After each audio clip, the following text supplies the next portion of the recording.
Bismillahirrahmanirrahim. Assalamualaikum warahmatullahi taala wabarakatuh.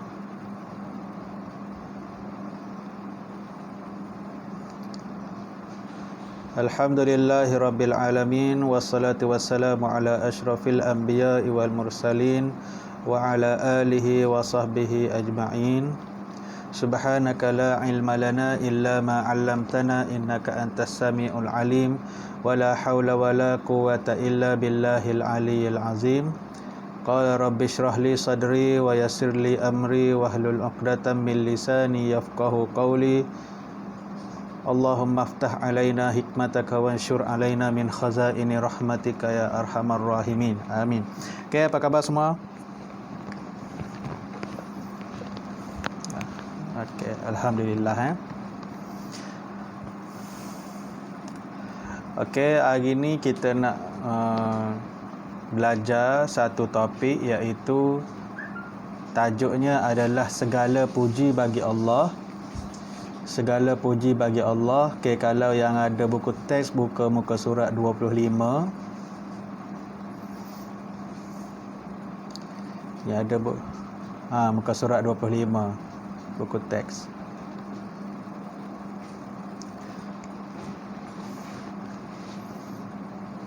Okey, segala puji bagi Allah ni adalah kita akan bincangkan perkara-perkara ataupun tajuk perbincangan kita ni berdasarkan surah Al-Fatihah dalam bidang hadis. Okey, boleh sama-sama kita baca surah Al-Fatihah? Okey, saya baca awak ikut. Bismillahirrahmanirrahim.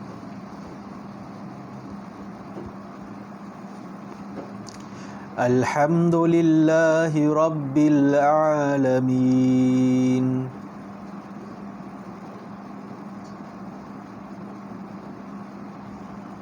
Ar-Rahmanir-Rahim.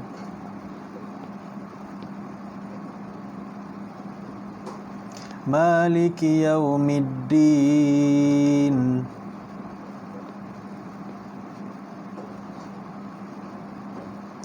Iyyaka na'budu wa iyyaka nasta'in.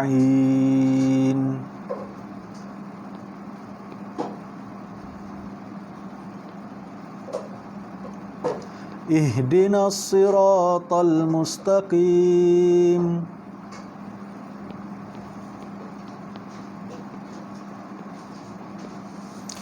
Siratal ladzina an'amta 'alaihim ghairil maghdubi 'alaihim waladdallin.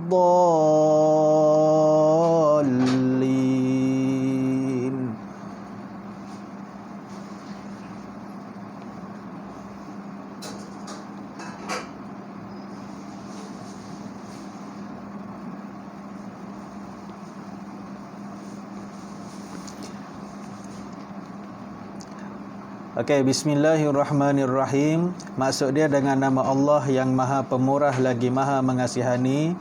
Alhamdulillahi rabbil alamin. Segala puji bagi Allah, Tuhan sekalian alam. Ar-Rahmanir-Rahim, yang Maha Pemurah lagi Maha Penyayang.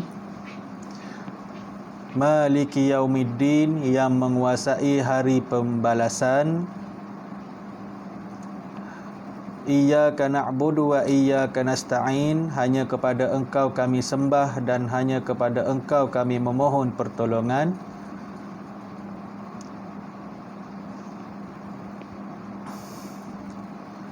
Ihdinas siratal mustaqim. Tunjukkanlah kami jalan yang lurus. Siratal ladzina an'amta 'alaihim ghairil maghdubi 'alaihim waladdallin. Iaitu jalan orang yang Engkau kurniakan nikmat kepada mereka, bukan jalan orang-orang yang Engkau murkai, dan bukan pula jalan-jalan orang yang sesat. Okey, semua hafal kan surah Al-Fatihah ni? Okey. Kita awak sebenarnya tak hafal pun surah Al-Fatihah ni. Sebabnya kita Biasa dengar tak? Tak hafal tak apa, janji ingat. Tak hafal tak apa, asalkan ingat. So surah Al-Fatihah ni satu surah yang kadang-kadang yang kebanyakan orang tak hafal pun, tapi dia boleh ingat disebabkan oleh berulang-ulang kali dia baca surah Al-Fatihah.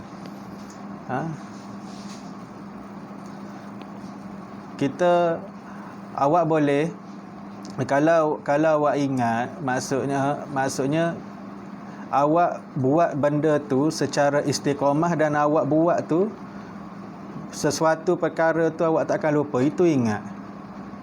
Kalau kita hafal ni, kita berusaha nak ingat sesuatu, tapi ada kalanya apa yang kita hafal itu kita lupa.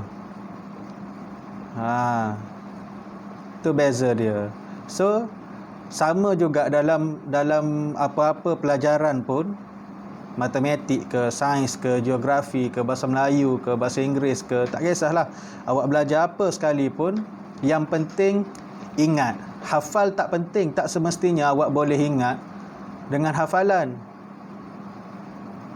Cara mana awak nak ingat tu, itu yang awak kena fikirkan sendiri. Apa cara yang membolehkan awak ingat sesuatu pelajaran.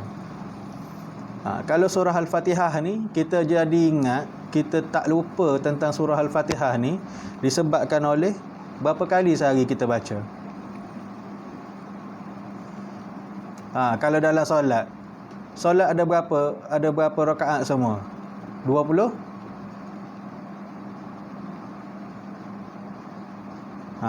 Cuba kira. Subuh ada berapa rakaat? 2 rakaat. Zuhur berapa? Kira dulu. Zuhur 4. Asar 4. Lepas tu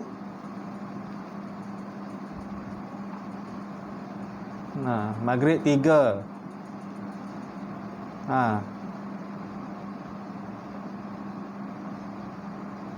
Okey. Semua sekali adalah 17, bukan 20. Okey. Maksudnya kat sini awak baca seharian Al-Fatihah tu 17 rakaat. Itu bagi orang yang solat. So kalau orang yang tak solat, dia memang tak cukup lah 17 kali dia baca Al-Fatihah dalam sehari. Dan kita kadang-kadang kita bukan sekadar dalam solat sahaja kita baca Al-Fatihah ni. Boleh jadi masa nak memulakan sesuatu majlis, baca Al-Fatihah dulu. Kita buka majlis kita dengan bacaan Ummul Kitab Al-Fatihah. Kan biasa kan kalau kita masuk meeting ke, kadang-kadang kalau nak mulakan kelas pun boleh. Apa-apa saja kita boleh baca Al-Fatihah. Ingatkan arwah atuk nenek kita, bagi tu sedekahkan Al-Fatihah.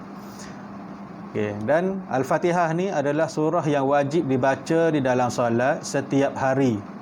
Dalam hadis yang diriwayatkan oleh Ubadah bin As-Samit radhiyallahu anhu, Rasulullah sallallahu alaihi wasallam bersabda, la salata liman lam yaqra'u bi Fatihatil Kitab. Tidak sah salat sesiapa yang tidak membaca surah Al-Fatihah. Dengan itu kita wajib membaca surah ini dengan betul, bertajwid, lancar dan fasih. Masa awak solat tu Al-Fatihah kita tak boleh nak Bismillahirrahmanirrahim, Alhamdulillahirabbil Ar-Rahmanirrahim. Baca orang kata apa? Main-main. Nak cepat. Kita kena baca betul, bertajwid, lancar dan fasih. Sebab itulah kita kena belajar nak baca Al-Fatihah dengan betul ni macam mana. Jangan buat baca Al-Fatihah ni dengan tak apalah, baca biasa-biasa je. Bunyi angin je. Bismillah. Alhamdulillah. Ar-Rahman. Waladdallin. Okey, dalam sembahyang Al-Fatihah ni dia panggil rukun qauli, rukun yang kena baca, rukun yang kena bunyi awak baca. So, saya baca Al-Fatihah Ustaz dalam hati, tak sah solat. Kan dalam solat kita rukun qauli ni kita kena baca. Kalau Al-Fatihah ni kena baca. Kalau kita solat berjemaah, bacalah sampai kita tak mengganggu orang lain. Maksudnya kita baca tu ibaratnya telinga kita seorang je dengar, tapi still lagi kena zahirkan bacaan awak tu. Kalau awak baca, awak kata awak baca dalam hati, tak betul. Tak sah solat awak. Okey, boleh faham? Okey, ada soalan setakat ni? Okey, tak ada. Okey, kemudian kita tengok keterangan. Okey, pujian bagi Allah Subhanahu pujian hanya kepada Allah Subhanahu wa taala. Okey. Bismillahirrahmanirrahim. Alhamdulillahi rabbil alamin. Ar-Rahmanir-Rahim. Okey, yang pertama ucapan basmalah mengajar kita supaya melakukan sesuatu ikhlas kerana Allah Subhanahu wa taala. Okey, basmalah ni adalah singkatan kepada Bismillahirrahmanirrahim. Dia panggil basmalah. Kemudian alhamdu. Ucapan alhamdulillah pula ialah kata-kata pujian yang dikhususkan bagi Allah Subhanahu wa taala kerana sebagai Tuhan yang mencipta dan mentadbir alam. Okay. Kita kena ucapkan pujian alhamdulillah, segala puji bagi Allah. Dan puji-pujian tu hanyalah untuk Allah Subhanahu wa taala. Yang ketiga, puji-pujian kepada Allah Subhanahu wa taala dilahirkan dengan menyebut nama-namanya seperti Ar-Rahmanir-Rahim, Ar-Rahman dan Ar-Rahim, yang menunjukkan rahmat dan kasih sayang yang dilimpahkan kepada hamba-Nya. Semua ucapan ini hendaklah disertai dengan rasa cinta kepada Allah Subhanahu wa taala dan dibuktikan dengan mematuhi segala perintah-Nya. Okey, kemudian kita tengok Maliki Yaumiddin, iaitu dalam tajuk beriman kepada hari kiamat. Okey, yang pertama, ayat 4 surah Al-Fatihah ni menjelaskan bahawa hanya Allah yang memerintah pada hari kiamat, iaitu hari pembalasan terhadap amalan-amalan manusia secara selepas kemusnahan alam dunia. Maksudnya selepas kita di alam dunia ni akan ada penakhiran. Dunia ni akan ada tamat dia. Dunia ni akan ada ending dia. Kemudian selepas tamatnya alam dunia, maka akan ada alam akhirat, iaitu hari pembalasan, yang mana pada masa tu hanya Allah Subhanahu wa taala yang maha memerintah. Okey.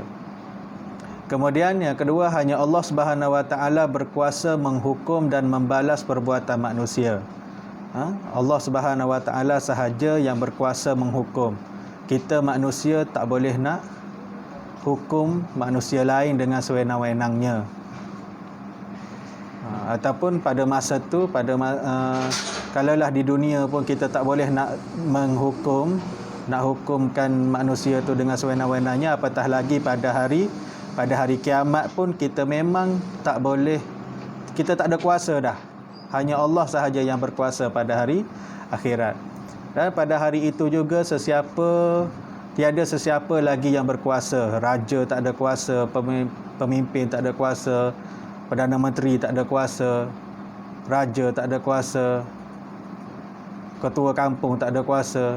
Yang berkuasa hanyalah Allah Subhanahu wa taala. Semua manusia berada di bawah kekuasaan Allah yang Maha Esa dan menerima ketentuan dan hukuman yang diputuskan oleh Allah Subhanahu wa taala. Okey. Seterusnya, setelah itu manusia akan melalui titian sirat ke syurga. Orang mukmin yang melakukan amalan soleh akan dapat melepasi titian sirat dengan mudah, manakala orang kafir akan terjerumus ke dalam neraka. Okey, cerita titian sirat ni awak dah dengar dia awak dah dengar masa sekolah rendah, dah ada ustazah cerita kan. Dikatakan titian sirat ni sehelai rambut dibelah 7. Kecilnya dia. Macam mana kita nak selamat daripada terhumban ke dalam neraka dan masuk ke dalam syurga dengan melalui titian sirat itu. Dan sudah semestinya dengan amal soleh dan ketakwaan kita kepada Allah Subhanahu Wa Taala. Kemudian setiap kali kita membaca ayat ini, hendaklah kita yakin bahawa segala amalan kita akan dihitung oleh Allah Subhanahu Wa Taala. Okey. Pada hari kiamat nanti ada masanya kita akan dihisap, dikira amalan kita. Dosa dan pahala tu akan dikira. Okey, akan dihitung oleh Allah Subhanahu Wa Taala pada hari kiamat. Dan kita hendaklah beristiqamah dalam beramal dengan ajaran Islam supaya kita selamat dan bahagia di dunia dan di akhirat. Okey. Kemudian kita tengok iyyaka na'budu wa iyyaka nasta'in, menyembah dan memohon pertolongan kepada Allah Subhanahu Wa Taala. Dan kita kena sembah, kita kena yakin bahawa penyembahan, tak ada penyembahan yang lain yang lebih agung daripada menyembah Allah Subhanahu Wa Taala. Bukan kata sembah tokong ke, sembah batu besar ke, sembah pokok besar ke, bukan. Yang paling besar adalah menyembah Allah Subhanahu Wa Taala. Dan Allah jugalah tempat kita meminta pertolongan. Allah mengajar kita erti ubudiyah, perhambaan kita kepada Allah Subhanahu Wa Taala, dan al-isti'anah. Isti'anah ni maksud dia adalah meminta pertolongan tu hanya kepada Allah Subhanahu Wa Taala, sama ada melalui doa ataupun melalui solat. Okey, ubudiyah bermaksud mengkhususkan pengabdian diri hanya kepada Allah. Segala ibadat yang dilakukan hanya ditujukan kepada Allah Subhanahu Wa Taala. Isti'anah pula adalah memohon kepada Allah Subhanahu Wa Taala mendapatkan kebaikan dan menolak keburukan di dunia dan di akhirat. Kita hendaklah yakin bahawa Allah Subhanahu Wa Taala lah semata-mata yang berkuasa memperkenankan permintaan hamba dia. Iyyaka na'budu wa iyyaka nasta'in. Okey.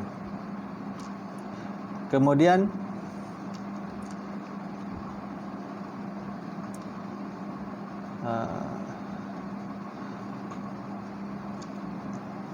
kita tengok ihdinas siratal mustaqim siratal ladzina an'amta 'alaihim ghairil maghdubi 'alaihim waladdallin. Okey, dan Allah mengajar kita supaya memohon hidayah ke jalan yang benar, hidayah perkara yang paling penting dalam kehidupan manusia untuk mencapai kebahagiaan di dunia dan di akhirat. Golongan yang benar dan mendapat petunjuk ialah orang yang beriman dan mengikut ajaran Islam yang diajar oleh Rasulullah sallallahu alaihi wasallam. Orang yang dimurkai oleh Allah pula adalah penganut Yahudi, manakala orang yang sesat ialah penganut Nasrani. Okey. Al-Maghdub tu Yahudi dan Ad-Dallin adalah ditarifkan kepada kaum Nasrani. Orang Yahudi ni dia tahu, dia tahu tapi dia menyesatkan orang lain. Lepas tu dia Maghdub. Sebab apa? Nak kata orang Yahudi ni dia tahu sebab kitab-kitab yang terdahulu sebelum daripada kitab Al-Quran ni adalah diturunkan kepada golongan mereka. Dia orang tahu kitab Taurat tu betul, dia orang selewengkan. Kitab Injil tu betul, dia orang selewengkan. Dia orang tukar isi kitab Taurat dan segala kitab-kitab yang lain. Kemudian dia tak percaya kepada, padahal dalam kitab yang sebelum ni dah bagi tahu dah bahawasanya Muhammad tu, Nabi Muhammad sallallahu alaihi wasallam tu adalah Nabi akhir zaman, tapi diorang putar belikkan cerita tu nak sorokkan kebenaran. Okey. Kita tengok dalam bacaan Al-Fatihah ni. Okey. Awak kena, dia kalau nak sambung, kadang-kadang kita dengar kan, orang baca, ada orang baca sambung, ada orang baca dengan wakaf-wakaf, berhenti-berhenti. Okey, yang paling afdal baca Al-Fatihah ni adalah dengan baca satu ayat ke satu ayat, macam mana yang kita baca pada awal tadi tu. Tapi awak ada juga dengar orang baca sambung kan. Okey, macam mana cara nak sambung, itu kita kena belajar juga. Bukan sewenang-wenangnya boleh sambung. Dia ada cara yang terbaik untuk kita sambung surah Al-Fatihah ni.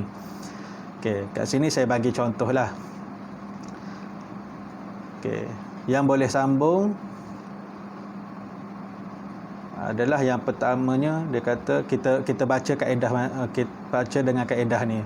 Okey, yang pertama kita baca Bismillahirrahmanirrahim. Alhamdulillahi rabbil alamin arrahmanirrahim maliki yaumiddin. Okey, berhenti kat situ. Sebab apa? Okey, alhamdulillahi rabbil alamin, segala puji bagi Allah, Tuhan sekalian alam. Masa kita sebut alhamdulillahi rabbil alamin ni, Allah jawab bacaan kita ni dengan, dia kata hammadani abdi, hambaku telah memuji aku. Allah jawab kan. Kemudian kita baca lagi Ar-Rahmanir-Rahim, yang pengasih lagi penyayang. Pada masa ni, masa kita baca ayat ni, Allah jawab lagi astara alaihi abdi, Allah jawab hambaku telah menyanjungiku. Okey, kemudian kita baca lagi maliki yaumiddin. Kita baca maliki yaumiddin. Kemudian Allah jawab lagi yang menguasai hari pembalasan. Allah jawab majjadani abdi, hambaku telah memuliakan aku. Okey, 3 ayat ni, ayat yang kedua, yang ketiga dan yang keempat, alhamdulillahirabbil alamin arrahmanirrahim maliki yaumiddin, boleh kita baca dengan sambung. Nak tentukan bacaan sambung ni sebabnya ketiga-tiga ayat ni adalah ayat yang puji pada Allah Subhanahu Wa Taala. Kemudian kita sambung lagi, iyyaka na'budu wa iyyaka nasta'in, kepada engkau kami sembah dan kepada engkau kami minta pertolongan. Allah jawab haza baina abdi wa li abdi ma sa'al.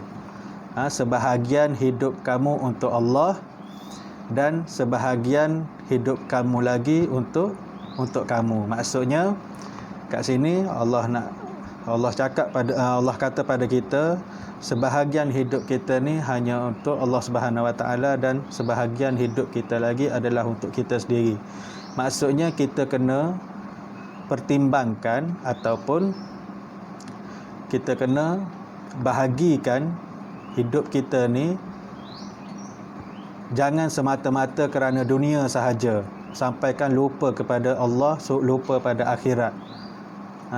Dan dia tak bagi juga kita hanya untuk apa orang kata, kita berjaya tu, hidup kita ni hanya melakukan amal ibadat tanpa macam contoh, kita tak boleh nak melakukan amal ibadat sampai kita lupa urusan. Contohnya kalau orang lelaki macam cari nafkah, dia kata aku nak solat je, alah cari nafkah apa benda semua, tak boleh juga. Kita kena seimbangkan duniawi kita dengan akhirat kita, seiring dan sejalan. Tapi hakikatnya urusan dunia kita, urusan akhirat kita semuanya adalah untuk Allah Subhanahu Wa Taala. Kita bekerja kerana Allah, kita makan kerana Allah, kita mandi kerana Allah, kita buat apa sahaja semuanya kerana Allah Subhanahu Wa Taala. Kemudian ihdinas siratal mustaqim siratal ladzina an'amta 'alaihim ghairil maghdubi 'alaihim waladdallin. Okey, amin. Dua ayat ni kita boleh sambung lagi. Sebab dia adalah satu kategori ayat yang sama, iaitu minta pertolongan daripada Allah. Kita minta ihdinas siratal mustaqim. Allah tunjukkanlah kami jalan yang lurus. Kita kena minta dengan ayat ni, minta ya Allah tunjukkanlah aku jalan yang lurus. Tunjukkanlah keputusan aku ni betul. Tunjukkanlah apa yang aku buat ni betul. Berilah hidayah kepada aku. Okey. Kemudian siratal ladzina an'amta 'alaihim. Jalan yang engkau telah berikan nikmat kepada mereka. Jalan orang-orang yang telah engkau berikan nikmat kepada mereka. Maksudnya kita minta Allah tunjukkan jalan kita tu jalan kebahagiaan. Jalan orang-orang yang alim. Bukan jalan ghairil maghdub, bukan jalan orang-orang yang dimurkai, waladdallin, dan bukan jalan orang-orang yang sesat. Okey, maksudnya kat sini cara awak nak sambung bacaan Al-Fatihah ni adalah dengan Bismillahirrahmanirrahim. Alhamdulillahi rabbil alamin arrahmanir rahim maliki yaumiddin. Iyyaka na'budu wa iyyaka nasta'in. Ihdinas siratal mustaqim siratal ladzina an'amta 'alaihim ghairil maghdubi 'alaihim waladdallin. Amin. Tapi yang paling afdal adalah baca dengan satu per satu. Okey, kemudian pengajaran daripada ayat surah Al-Fatihah ni, kita hendaklah memulakan sesuatu pekerjaan dengan membaca basmalah untuk mendapat keberkatan. Okay. Yang kedua, kita hendaklah memuji Allah Subhanahu Wa Taala dengan lafaz alhamdulillah untuk mensyukuri kurniaan nikmat kurniaan Allah Subhanahu Wa Taala. Yang ketiga, kita hendaklah meyakini ganjaran dan balasan Allah Subhanahu Wa Taala pada hari kiamat sebagai motivasi untuk beramal soleh dan menghindari kejahatan. Bila kita ingat pada hari kiamat, dengan sendirinya kita akan membuat amal-amal ibadat dan kita menjauhi daripada kejahatan. Dengan kita ingat selalu tentang hari kiamat ni, dia dapat motivasikan diri kita. Kalau kita buat jahat atas dunia ni, macam mana hidup aku ke akhirat nanti? Kalau kita tak beramal atas dunia ni, macam mana hidup kita nanti di akhirat? Adakah okey ataupun KO? Okey, yang keempat, kita dituntut agar berdoa hanya kepada Allah Subhanahu Wa Taala dan bagi menghindari perbuatan-perbuatan yang mensyirikkan Allah Subhanahu Wa Taala. Dan yang kelima, setiap Muslim hendaklah memohon hidayah Allah Subhanahu Wa Taala agar istiqamah dan beramal dengan ajaran Islam.